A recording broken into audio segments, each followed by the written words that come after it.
ஒரு நாடே ஒருத்தருக்கு கீழே இருக்குன்னு சொன்னால் உங்களால் நம்ப முடியுமா? அதுதாங்க நார்த் கொரியா. நார்த் கொரியா கிம் ஜாங்க்கு கீழே தான் இருக்குது. இந்த உலகத்தில் இல்லாத ரூல்ஸ் எல்லாம் போடுற ஒரு தனிப்பட்ட நாடு தான் எந்த ஒரு நார்த் கொரியா. அப்படி என்ன விஷயம்லாம் நடக்குதுன்னு பார்த்தீங்கன்னா, கிட்டத்தட்ட 6 மில்லியன் மக்களுக்கும் மேலே ஃபுட்டு தேவைப்படுது. சின்ன வயசுலேயே ஆர்மிக்கு தலைமை தான் அங்கே ரொம்பவுமே முக்கியமானது. ரெஸ்ட்ரிக்ஷன்ஸ் லாஸ்ன்னு சொல்லி எக்கச்சக்கமான விஷயங்கள் எல்லாமே அந்த நாட்டில் இருக்குது. இதை பற்றியெல்லாம் ஒன்று பார்க்கலாம். வாங்க வீடியோக்களை போடலாம். Triplets as national treasures.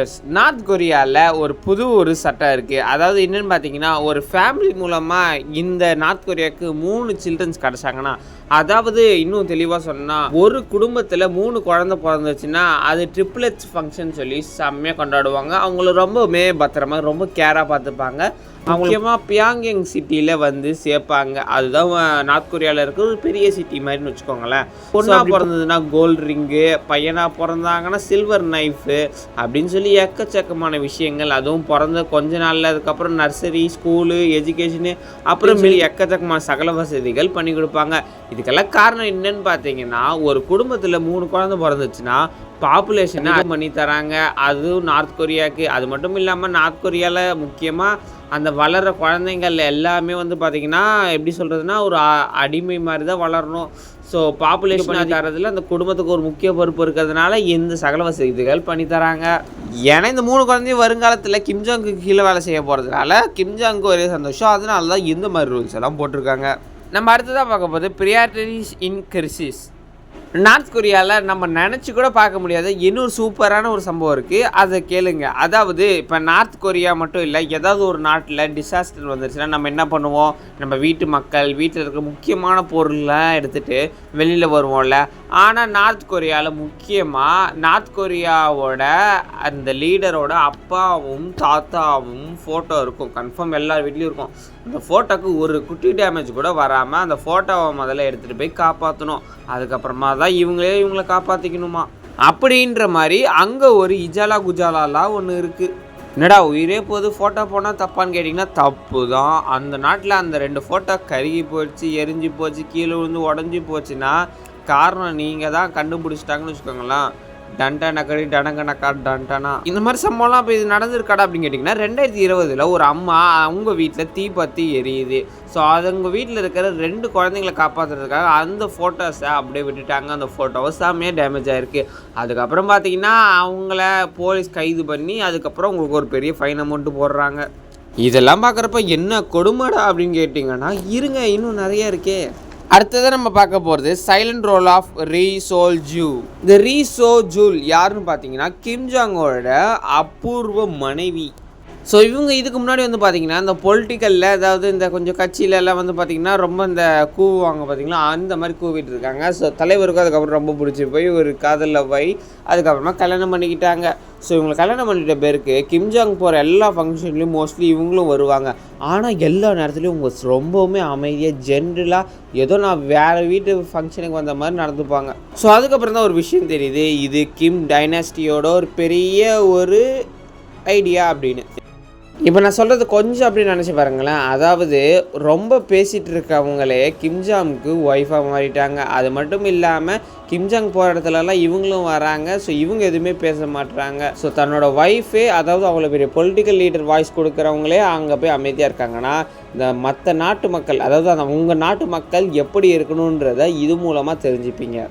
இதனாலே பார்த்தீங்கன்னா நார்த் கொரியாவில் ஆர்ப்பாட்டம், ஆக்ரோஷம்னு சொல்லி அடிக்கடி தேவையில்லாத அந்த என்ன சொல்லுவாங்க போராட்டங்கள்லாம் நடக்காமல் இருக்கும். ஸோ அங்கே பேசுகிறது கேட்கணுன்னா கிம்ஜாங்கோட குரல் மட்டும் தான் கேட்கணும். அதையும் தாண்டி மக்களோட சத்தம் கேட்கணுன்னா அது வெறும் கைத்தட்டல் சத்தம் மட்டுமா தான் இருக்கணும். அடுத்தது நம்ம பார்க்க போகிறது ஸ்ட்ரீட் அப்பியரன்ஸ் ரூல். இப்போல்லாம் நம்ம வடநாடு மற்றும் நம் தமிழ்நாட்டில் நடக்கும் சில சம்பவங்கள் மாதிரியெல்லாம் நார்த் கொரியாவில் நடக்காது. அதாவது டைட் ஃபீட் போடுறது, இந்த டாப்பு க்ரூஸ் போடுறது, பொண்ணுங்க வேறு மாதிரி ட்ரெஸ் போடுறது, இடுப்பு தேடுற மாதிரி ட்ரெஸ்ஸு போடுறது, அந்த மாதிரியெல்லாம் நார்த் கொரியாவில் நீங்கள் ஏன்னா நார்த் கொரியா காலங்காலமும் ட்ரெடிஷனை ஃபாலோ பண்ணிட்டு வராங்க. மாடர்ன் ட்ரெஸ்னால் இந்த கல்ச்சர், ட்ரெடிஷ்னல் ட்ரெஸ்னால் இந்த கல்ச்சர் அப்படின்னு சொல்லி ஒரு சூப்பரான ஒரு ரூலை ஃபாலோ பண்ணிட்டு வராங்க. ஸோ இந்த ரூலை பார்க்குறப்ப சரி இதில் வேணால் நார்த் கொரியா பெட்டரா அப்படின்ற மாதிரிலாம் சில விஷயம் தோணுது. ஸோ ஆனால் அதுக்குன்னு சொல்லி இதுவே நம்மளால் எப்பயுமே போட்டுனே இருக்க முடியாதுல்ல. ஸோ நம்மளுக்கும் பிடிச்ச மாதிரி ட்ரெஸ் எல்லாம் இருக்கும், அதையும் போடணும். ஆனால் அதெல்லாம் அங்கே விடவே மாட்டாங்க. ஸோ ஸ்கூல் டைமில் இருந்து பசங்களை பழக வச்சு இந்த சிட்டிசன்ஸ் அங்கே இருக்கிற லேடிஸ் அப்படின்னு சொல்லி எக்கச்சக்கமான ரூல்ஸ் போட்டு வச்சுருக்காங்க. நீங்கள் பார்க்குற மாதிரி டைட் ஃபிட்டு, ஸ்கின்னி ஜீன்ஸு, இந்த ஆஃப் நேக்கடு ட்ரெஸ்ஸு இதெல்லாம் எதுவுமே நீங்கள் நார்த் கொரியாவில் பார்க்க முடியாது.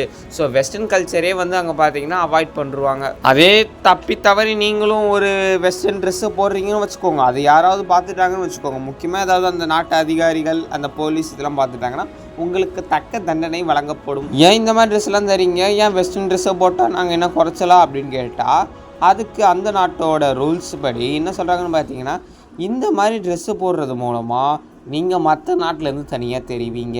ஸோ அப்படி தனியாக தெரியறது மூலமாக நம்ம நாட்டுக்குன்னு சொல்லி ஒரு தனி அடையாளம் கிடைக்கும் அப்படின்லாம் சொல்லியிருக்காங்க. அடப்பாவீங்களா, இது என்னடா புது ரூல்ஸாக இருக்குது அப்படின்ற மாதிரி தானே இருக்குது.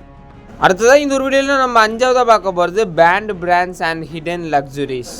அதாவது நார்த் கொரியாவில் மில்லியன்ஸ் ஆஃப் ப்ராடக்ட்ஸை வந்து ஒழிச்சு வச்சுருக்காங்க. அதாவது நார்த் கொரியா மக்களுக்கு நம்ம இந்தியாவிலையோ இல்லை வெளிநாட்டில் யூஸ் பண்ணுற பொருட்களோ அசால்ட்டாக கிடைக்கவே கிடைக்காது.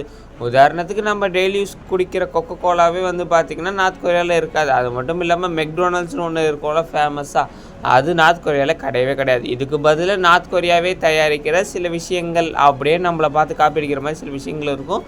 ஆனால் அதெல்லாம் வேறு டேஸ்ட்டில் வேறு பேரில் இருக்கும். முக்கியமாக நீங்கள் ஒரு சிக்கன் பர்கர் சாப்பிடணும், சிம்பிள். இந்த சிக்கன் பர்கர் சாப்பிட்ணுன்னா நார்த் கொரியாவில் பியாங்யாங் அப்படின்ற ஒரு இடத்துக்கு தான் போய் ஆகணும். இதுக்கான காரணம் என்னென்னு பார்த்தீங்கன்னா, பியாங்யாங் சிட்டியில் வந்து அதிகமாக டூரிஸ்ட், அதாவது நார்த் கொரியா விசிட் பண்ணுறதுக்குன்னு டூரிஸ்ட் வருவாங்க. அவங்களும் அந்த இடத்துல தான் சுற்றுவாங்க. ஸோ அவங்களுக்காக தான் இந்த பர்கர், ஃப்ரெஞ்ச் ஃப்ரைஸ் அப்படின்ற ஒரு ஆப்ஷனே இருக்குது. அந்த டூரிஸ்ட் மட்டும் வரலைன்னா அந்த ஆப்ஷன் கூட நார்த் கொரியா மக்களுக்கு இருந்திருக்காது.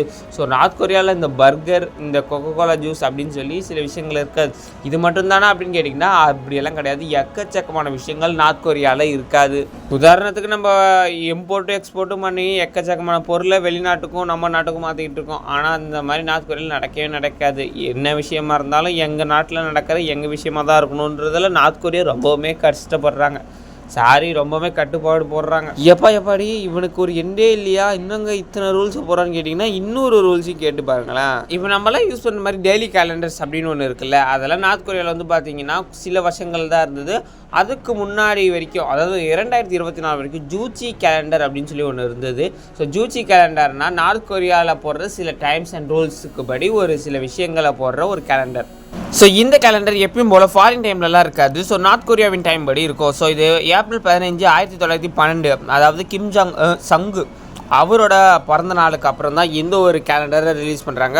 ஸோ இது வந்து பார்த்திங்கன்னா செப்டம்பர் 9 ஏதோ ஒரு குழப்பம் இருக்குது அப்படின்னு சொல்கிறாங்க. ஸோ அது மட்டும் இல்லாமல் 2024 வரைக்கும் இந்த ஒரு கேலண்டரை தான் ஃபாலோ பண்ணப்பட்டது. ஸோ அதுக்கப்புறம் என்ன நடந்ததுன்னு தெரியல, அது டிஸ்கண்டினியூஷன் ஆகிடுச்சு. ஸோ இந்த ஒரு கேலண்டர் நம்மளோட டெய்லி கேலண்டர் மாதிரி இருக்காது. அதாவது இந்த ஃபாரின் டைமை வந்து கரெக்டாக வந்து ஃபாலோ பண்ணாது. இவங்களுக்குன்னு சொல்லி ஒரு டைம் இருக்கும். ஸோ இதை தான் வந்து ஃபாலோ பண்ணுவாங்க. ஸோ எந்த ஒரு வெஸ்டர்ன் கல்ச்சருமே ஃபாலோ பண்ணாமல் வெஸ்டர்ன் ஃபுட் சாப்பிடாமல் நார்த் கொரியா எப்படி இருக்காங்கன்னு தெரியாது. ஸோ நார்த் கொரியா இன்றைக்கி வரைக்கும் ஆனால் ஒரு பிரம்மாண்ட ஒரு சிட்டியாக தான் பேசிகிட்டு இருக்காங்க. பிரம்மாண்ட ஒரு நாடாக தான் பேசிகிட்டு இருக்காங்க. ஏன்னா அங்கே போடுற ரூல்ஸ் இதெல்லாம் ரொம்பவுமே செம கடுமையாக இருக்குது. ஸோ அதையும் தாண்டி நார்த் கொரியா வந்து ஒரு பெரிய இடத்துல தான் இருக்குது. சரி, ஓகே கைஸ், நீங்கள் எந்த ஊர்லேருந்து இந்த வீடியோ பார்க்குறீங்கன்றதை மறக்காம கமெண்ட் செக்ஷனில் சொல்லுங்கள். இதே மாதிரி இன்னொரு சூப்பரான வீடியோ பார்க்குறேன். இந்த வீடியோ பற்றி லைக் பண்ணி ஷேர் பண்ணி மறக்காம நம்ம சேனலை சப்ஸ்கிரைப் பண்ணுறதுக்கு இன்னொரு சூப்பரான வீடியோ பார்க்குறேன். Bye, see you.